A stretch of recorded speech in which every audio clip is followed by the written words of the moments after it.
Magandang araw muli mga ka-farming, no? So tayo ngayon ay nandito sa Maisan. Tayo ay nagtanim noong October 15. So ngayon ay November 9. So exactly 25 days na ang nakakaraan. So ating tignan, no? After 25 days, ano na nga bang itsura? So eto na. Tayo ay nakapag first dress na, nakapag unang abono at mapapansin natin, no?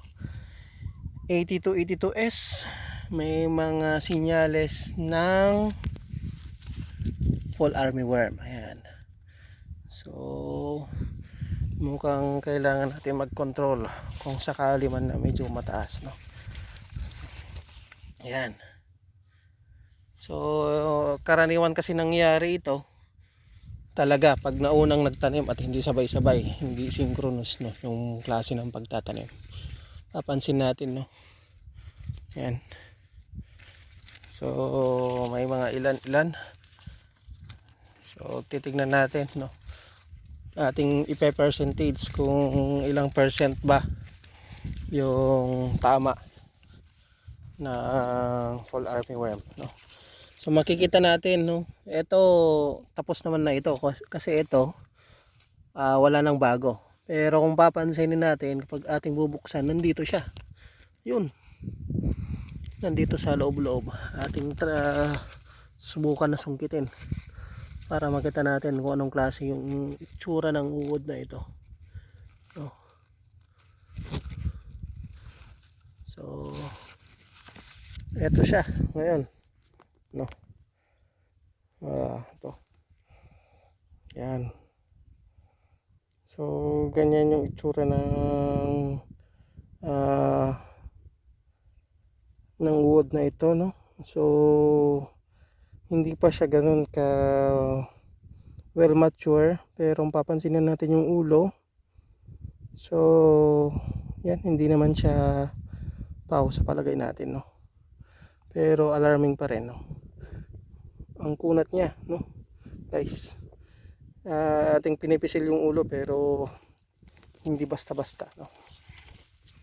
So ito, nandun sila, no, sa talbos. So mga ilang porsyento kaya ito, no. So hindi tayo nakapag-sampling. So nung nakaraan, papansin na natin, no, yung mga may bunton-bunton, pansinin natin talagang walang tanim, no. Hindi siya nagkuan, hindi siya namuhay. Pero papansinin natin dito, dikit-dikit, no. Pero sige lang, it's part of the farming. Ganun talaga pag merong neglect dun sa part ng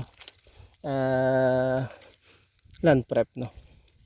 So ating tatanggalin yung mga hindi namatay na paragis, no. Ganyan talaga pag hindi namatay, dahil nakaugat nga yung paragis, no. So basically, so far so good naman yung tanim kahit may mga wala, no. So ito, pansinin natin, walang tanim tong linyang ito, no. Kahit ganito yung itsura, so far so good pa rin. Pansinin natin ito, no. Ito, kung part na ito walang tanim, so ibig sabihin madamo yung part na yan noon. Pero pansinin natin to, dami, no, sunod-sunod. So bumawi siya dyan, no. Pero ganun pa man, hindi na ito maulit dahil atin nang titignan, no, kung ano talaga yung proper, at hindi na tayo maghahapol, no. So at tabayan na natin sa pag top dress natin, no, kasi nakapag side dress na tayo. Nakapag side dress tayo nung 16th day. So titignan natin yung 45 to 55 days niya, kung anong panahon at kung makapag top dress tayo, no. So yun guys, antabay lang tayo sa susunod na update natin.